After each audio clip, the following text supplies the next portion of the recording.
许巍不上综艺，不接广告，不发微博，鲜少采访，他仿佛离我们越来越远，以至于有人追问，许巍出生于一个高知家庭，偏偏性子不安分，逃课、打架、蹲耗子3件套，一样落不了。蹲墙角外加罚站是年少许巍的每日必修课程。尽管如此，父母依然对他寄予厚望。中科院院士的人生设定听来似乎和许巍压根不搭边，但确确实实是父母对许巍的期望。考88分都要回家挨揍的日子，直到初2那年彻底脱缰。一首拉兹之歌点燃了少年的灵魂，一场谈判在少年与父母之间展开。我要把吉他。好，那你要考上重点高中。虽然结果是少年以10几分的差距无缘重点，但这个成绩已经远远出乎父母的意料。那个秋天，许巍终于拥有了人生第一把吉他，是母亲远从上海买回的国产凤凰。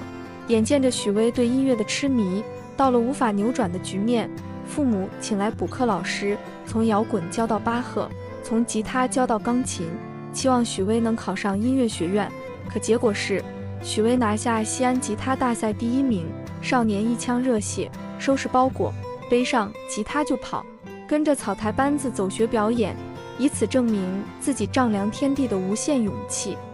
17岁的许巍靠着走学1个月赚20元，行情不好的时候甚至没钱，勒勒裤腰带，没钱吃饭的日子真不是滋味。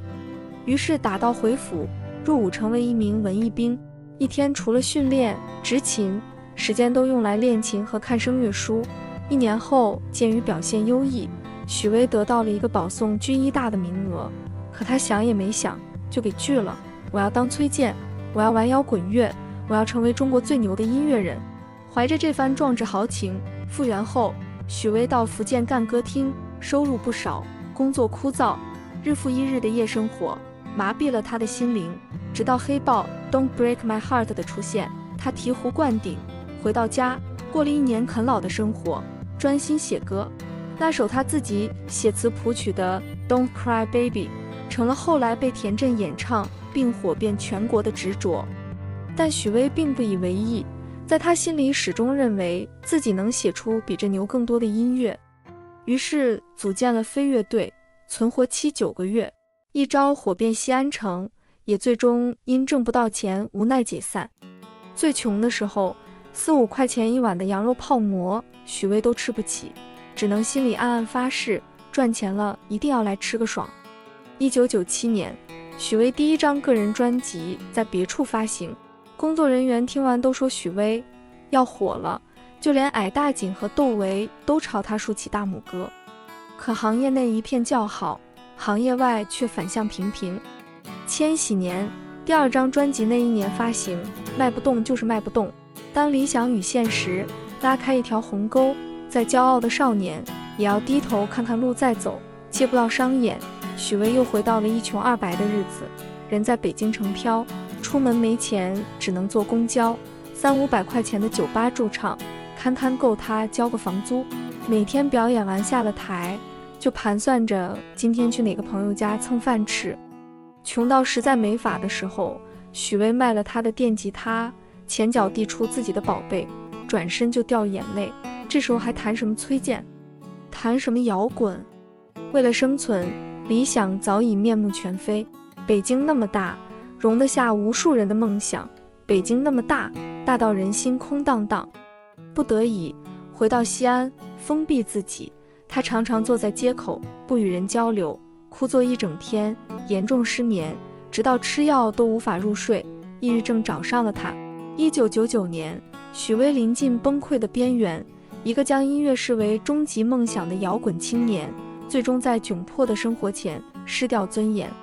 凌晨，他穿戴整齐，走到阳台，爬出窗外，站在空调外机上，只要跳下去就能解决一切。身后妻子的哭喊声传来，拽回了他游离的神经。你有没有想过我？妻子的质问让许巍意识到，他的世界不只有音乐，还有妻子、家人、朋友。他开始钻研中国传统文化，从《论语》《中庸》《道德经》到佛教古语，他决心展开全新的2次人生，并告诉战友自己不再干音乐，而战友的一句话出乎了他的意料：当初再不对，我看你每天要弹10个小时吉他。你要想做生意，我可以带你，但我不赞成你走这条路。正巧朋友喊他回北京，许巍签约了新的经纪公司，专心作词作曲，隐退幕后，早上6点起床，到北海后头的山上跑步，日子规律健康。那时候才知道生活原来是很健康的，突然发现生活是这样，你才发现多少年我都没过过生活。我开始去观察人家，然后理解别人。蓝莲花正是出自一个偶然的下午，某一刻他很想弹琴，便跑到隔壁借了一把蒙古族的琴，琴弦一拨，旋律出来了，配上歌词，令人如鲠在喉，心中那自由的世界如此的清澈高远，盛开着永不凋零蓝莲花。2002年专辑发布，许巍真的火了，旋律响起，在无数个深夜牵动人们的心弦，大街小巷人人都在听许巍，一个不再愤世嫉俗的许巍。当人们追问许巍为什么变了，他说，我只是写出了我每个时期最真实的状态，生命不可能只停留在抱怨上面，骂街一点意义都没有。2005年许巍在出道10余年的时刻举办了第1场个人演唱会，当日北京场馆的欢呼声几乎要掀翻屋顶，媒体悉数到场，万人座无虚席。面对眼前的盛况，许巍却傻傻地问道，这些人都是为了我来的吗？55岁归来仍是许少年，没留恋于掌声与鲜花。许巍消失了近4年。2008年爱如少年专辑发行，没有宣传，没有推广，所有品牌代言找上门，许巍统统拒绝，隐去明星光环，不再追求商业价值。许巍在自己的一方世界里安静地做着音乐。时光荏苒，内娱的音乐改朝换代，许巍变了也没变，少了当年的野性与莽撞，多了对世界的包容与思考。人到中年，许巍似乎不再是那个许巍，但是他一直在音乐的路上，背着一把吉他，嘴里哼哼有调。2004年许巍自掏腰包带着团队去英国拍纪录片，那是披头士诞生的地方。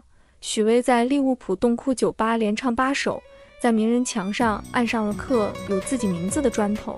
当地的一位音乐人告诉他，你们专辑的第5首歌是一个完美的作品，太东方了，没想到中国人把音乐做成这样。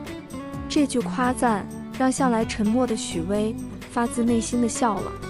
如今他在北京西郊的村子里租下一片果园，每日在家中写歌看书，与世隔绝，人们鲜少在荧幕社交网络上听到他的消息。00后一代也许连许巍的模样都不知道，但只要他的歌声出现，人们都知道那是许巍。2019年许巍新专辑《无尽光芒》发行，专辑的封面写着这样一句话，这个世界上只有一种英雄主义，那就是认清了生活的真相后依然热爱生活。少年从时光中走来，从西安的城墙下到北京的农村里，仗剑走天涯，看一看世界的繁华。人生已过半程，许巍老了却也青春着。